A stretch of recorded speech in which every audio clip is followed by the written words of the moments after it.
Have you talked to him about millions of dollars? This is my life. It's worth dying. It's worth killing over. Like, serious. That's what people don't understand. Don't say, Jada, you bugging. Or it's worth really killing. Like, What did Diddy do to piss the Locks off so bad that Jadakiss stated that it was worth dying and killing Diddy over? sit down, think about it, pull it all on the table. It's really worth doing it over. Like, some things ain't worth it. That's one of the things that's worth it. So, me personally, I can't sleep sometimes. Like, I lose sleep. Like, I be ready to just black out. Like, if you don't know who the Locks are, they remain one of the finest hip-hop groups to ever come out of New York. You know what? Scratch that. The Locks are one of the finest hip-hop groups, period. The Locks were the streets. If you want hardcore raw hip-hop, there are not many groups that do it better than the Locks. The Locks is made up of 3 members: Styles P, Sheek Louch, and of course, Jadakiss. It was 3 dope MCs with raw, unfiltered bars. All 3 rappers are from Yonkers, New York. Sheek Louch and Jadakiss grew up not too far from each other. Jada was a prodigy. He began rapping at a very young age, and he was the one who influenced Sheek Louch to become a rapper too. On the other hand, Styles P lived in the south side of Yonkers, away from the other 2 men. Jada and Sheek were already working together and used to make various tapes with several local DJs. The duo eventually developed a buzz for themselves in their city. Styles P didn't meet Jada and Sheek until they met in junior high. Jadakiss was the most talented of the 3. I mean, Jada even won a talent show when he was just in 6th grade. While in high school, the trio became a part of a group known as the Bomb Squad. Styles P was also working for a company at the time. Styles used to steal cassette tapes from the company. The group would then use the stolen tapes to record their music and then sell it for $15 per tape. This was when the Locks started becoming really popular in Yonkers, as they were performing at local shows and producing their own demos. The Locks members were only teenagers at this time. Most people were first introduced to the Locks in 1994, when they appeared on Main Source's song Set It Off for the album F What You Think. In the same year, 1994, the group changed their name from Bomb Squad to the Warlocks. While the group's career was starting to pick up steam, Styles P was having a lot of problems in the streets. Styles P was always in and out of jail. He was a teenager when he first got arrested, and he was picked up for crimes such as illegal possession of a firearm and armed robberies. Thankfully, Styles P was never arrested for anything that kept him away for a long time. The group eventually signed a management deal with Rough Riders Entertainment. This was the same company that managed DMX. Till today, many people wonder why the Locks didn't sign with the Rough Riders as their record label. Rough Riders was the perfect fit for the Locks' brand and style of music. However, Rough Riders wasn't a label at the time. It was just a management company. The Locks eventually caught their big break when Mary J. Blige gave their CD to Puff Daddy. Now, there were 2 big labels who were interested in signing the Locks at the time. There was Diddy and his Bad Boy Records and Suge Knight with Death Row. These 2 rivals actually wanted to sign the Locks. However, the group wasn't exactly interested in going all the way to the West Coast, and back then, signing with Diddy wasn't a bad idea at all. The Locks went to Diddy's office, rapped for him, and a week later they signed a contract. Jadakiss stated that the Locks were excited to sign with Diddy. Jada stated that Bad Boy were like Chicago Bulls or the Lakers in the 80s. Bad Boy Records was a label that achieved so much success, so it was a no-brainer to want to sign with the label. Jada stated that they also signed because they would be closer to Biggie, and they would have a better chance to work with him. The Locks started on Bad Boy Records by doing a lot of features, so as to build a buzz for themselves. Diddy changed the group's name from the Warlocks to just the Locks, because he believed this will make them more marketable. Also, Jada wasn't known by the name Jadakiss at this time. Instead, he was called J Sky. Diddy encouraged him to change his name, and he was eventually given the name Jadakiss by one of his friends. We got to deal with Bad Boy, and P. Styles had his name, because his last name is Styles, and Sheek was Sheek Louch. I didn't have no name, so Jadakiss got invented shortly after we first signed the Bad Boy deal. Then one day in the hood, one of my older dogs, Rod Lee, shout out to Rod Lee, somebody had called them on the Motorola Flip, the big gray joints. Yeah. Like, yo, who on the block? And he was like, yo, I'm out here with my man K, my man Day. I'm with that kid Jadakiss, man. He just said it? Like, yeah, I said, what you say? He said, yeah, I'm with that kid Jadakiss out here, man. I said, that's it.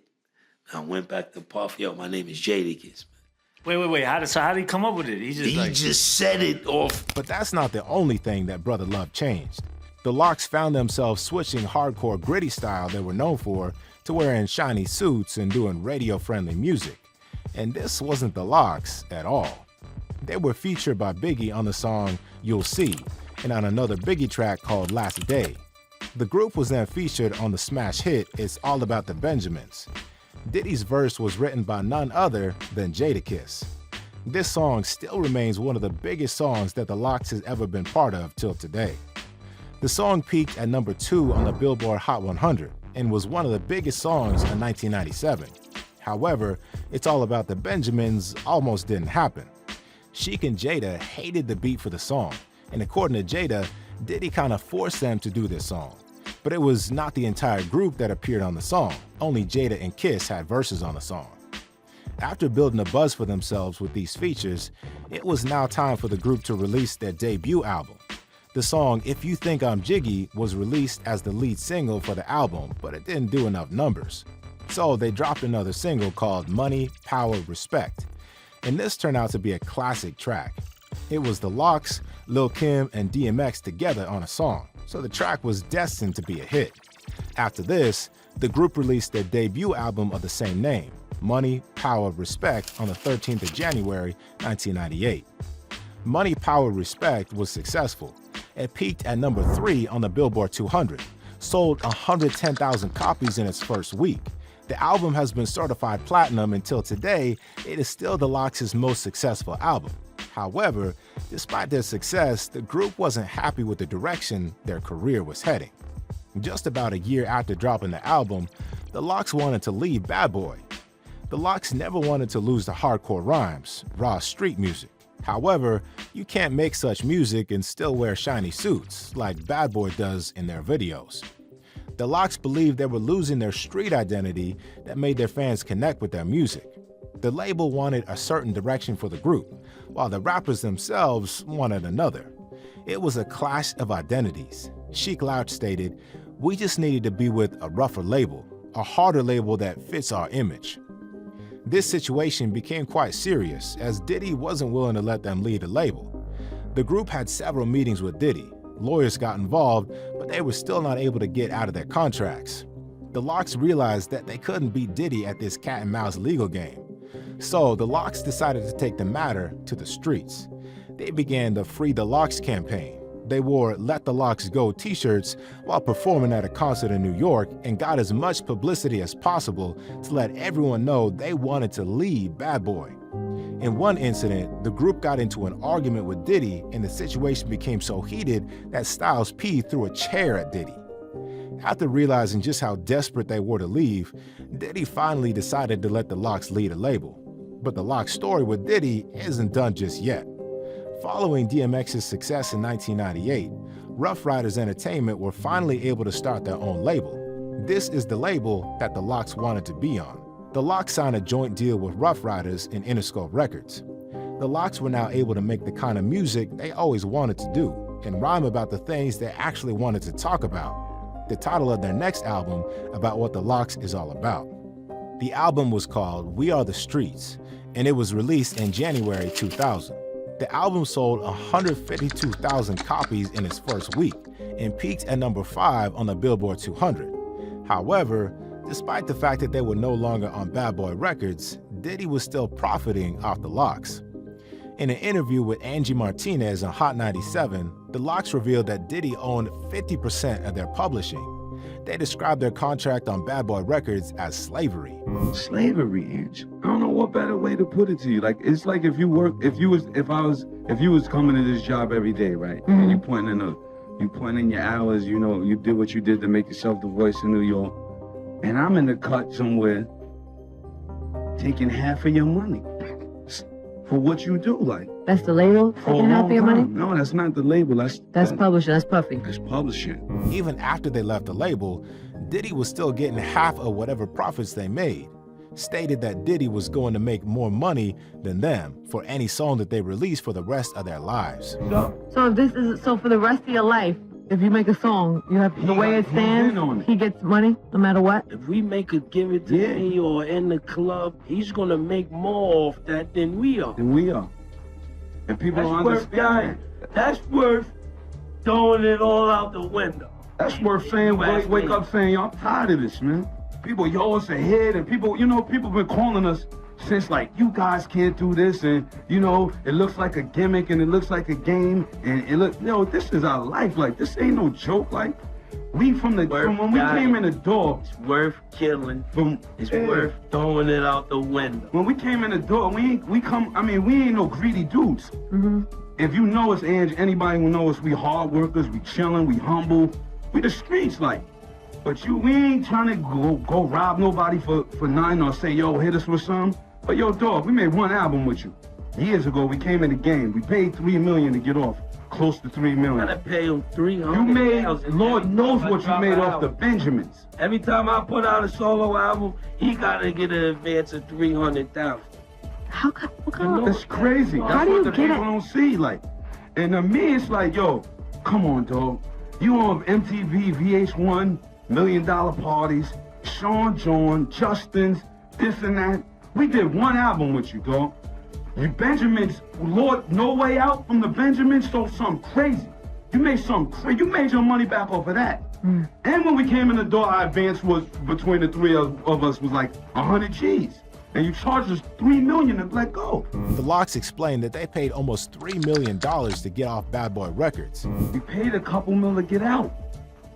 We paid almost $3 million to get out. To get off Bad Boy. Yeah, we had no $1 million budget. We did one album, man, Inch. We did one album. We did Money, Power, Respect It. This ain't for albums. This is for life. This is for life, too. This is why it's worth killing. It ain't. Losing 50% off the profit of your life's work is what made Jada state that it was worth dying and killing over. Work. So make a hit. when you got signed to Bad Boy in the first place, you sold your publishing to Puff, right? No, this is what happens when you young and black and coming off the street and coming from high school or wherever you coming from. You don't really know what's going on. You know what I'm saying? Mm-hmm. And these lawyers, you gotta charge some of it to the lawyers too. Definitely. You know Letting what you I'm get in saying? that situation. You gotta charge yourself first and foremost for putting your John Hancock on the paper. But then, like, after a few years and after 10 years and 12 years, and you become of age and have kids and have a life ahead of you. Nobody never took nothing from me. Like, it's hard for me to look at Diddy. It's hard to go, like, to be phony about it and pull him out on stage at the Hova concert and do the Benjamins, and it's hard. Like, it's not. Have you talked This to is him about? millions of dollars. This is my life. It's worth dying. It's worth killing over. Like, serious. That's what people don't understand. Don't say, Jada, you bugging. Or it's worth really killing. Like, sit down, think about it, pull it all on the table. It's really worth doing it over. Like, some things ain't worth it. That's one of the things that's worth it. So, me personally, I can't sleep sometimes. Like, I lose sleep. Like, How long have you been? Have you had the conversations with Puff about trying to buy it back? He's so much of a gangster with the paperwork. He'll tell you one thing, and then he'll tell his lawyer or people that represent him something else. And then it never happened. And this is amazing. I mean, And you've been trying to do this for years? For years, Hans. We on our, we've been quiet and all that. We on our 7th or 8th lawyer for this. This interview then became even more heated when Diddy decided to hop on a call and join the interview. That Puffy on 11? Puffy's on 11. You want to talk to him? Hell yeah. Okay, should I go now straight live, or can I get to Diddy stated that contrary to what Jadakiss and the Lox members said, he is not their enemy. He is very accessible, and they could have sorted the issue out by simply coming to his office. Yeah. Hey. What's up? What's up? I mean, Hey, yo, check this out, man. The last time y'all did this, man, y'all did the whole campaign, let the Lox go and all that. Y'all ain't want to be down with Bad Boy, so we let y'all go. Y'all want to be down with us, we let y'all go, we keep it moving. But to get on there and portray like somebody gotta go and steal and rob and be shysting, y'all, that ain't really correct. You know what I'm saying? And first of all, I'm not in my office right now. I'm always accessible. Y'all ain't gotta get on the radio and do certain tactics and do certain things to ever holler at me. Daddy Kiss, last time I saw you, I told you, let's get together, let's talk. You know what I'm saying? I told you I'm accessible. I said, if anything don't come, if there's somebody standing in the way for you expressing yourself, or any of y'all expressing yourself, y'all can come get at me directly. You know what I'm saying? All that throwing the refrigerator and you gonna kill, y'all ain't killing nobody, man. You know what I'm saying? We businessmen. We all mature adults here. All that right there, I'm at my office. Y'all can sit on this interview with her and talk as long as y'all want to talk about it. Or you can take the invitation I gave you before. But it's not even getting there because of your get on the radio, whatever tactics. I ain't your enemy. However, Jada stated that Brother Love had been dodging them. And we got just yesterday, we got a note from your office saying you don't have no idea of none of this or none of nothing. Just yesterday, your lawyer told us that. I see you at the show backstage. You said find out what it was. But don't sit here and portray like Puff took nothing from y'all. What is it? What is it? What do you call it? If it's 10 years and what do you call it? And don't say we can come in your office or do none of that, because we can't do none of that. We can't handle it no other way but with lawyers, and you know that, so don't get on the radio and act like a tough guy or none of that. Diddy then invites the group to his office, but Jada stated that he's just trying to get out of giving them their publishing. And he also called Puffy a thief and a coward. You know how we can settle? You acting I'm tough. in my office. So why don't we stop talking on the radio? Now, you want people to stop talking because you just don't want to know the truth, dog. We made one record with you. Money, Power, Respect. It's 10 years later, and you still got half of our publishing. Now, there's no way you can make it justifiable that you should, you deserve half of our publishing. To my face, we just at the concert. You ain't saying nothing. What are we gonna do? Shave it to your face? Get sued? What do you want us to do? We can't touch. We can't be violent or none of that. We can't even have. Saying all this, dog. 2 years ago, Levels in Miami. Let's recognize real. Y'all know where the office is at. There's a big sign on it. I'm gonna be here. The whole National Guard's downstairs too. Cut it out, man. We can't talk in this. I'm a grown ass man, man. You're a coward. And I don't take nothing. You're a thief, You're a coward. Don't say you're a thief. Okay. You're a Come to the office, man. What makes this even more interesting is that even while this beef was going on, the Lox members stated that one of the few times they had a face-to-face with Diddy, Brother Love tried to re-sign the group and make them do a new album, despite not sorting out the issue they already had. Shine jail.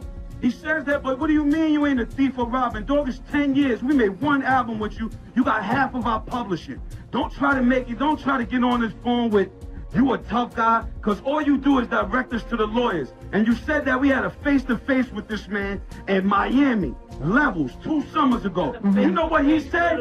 Yo, dog, y'all been through a lot. I know that. I know y'all felt it never went right with me. I feel like I got wrongs to right. This is what he said out of his mouth. You the one who came back coming to see if we want to get signed and do all that again. We want our publishing, dog, and we got a right to that. Fortunately for the group, Diddy eventually gave the Lox their publishing about a month after this radio interview. It took the Lox over 10 years before they finally got what they wanted and out of the claws of Brother Love. These days, most people remember the Lox for the legendary versus battle they had with another group, Dipset. The Lox only have 4 albums together as a group, with the last album released in 2020. However, no one can deny that the Lox are legends and that they would be a symbol of what street music is.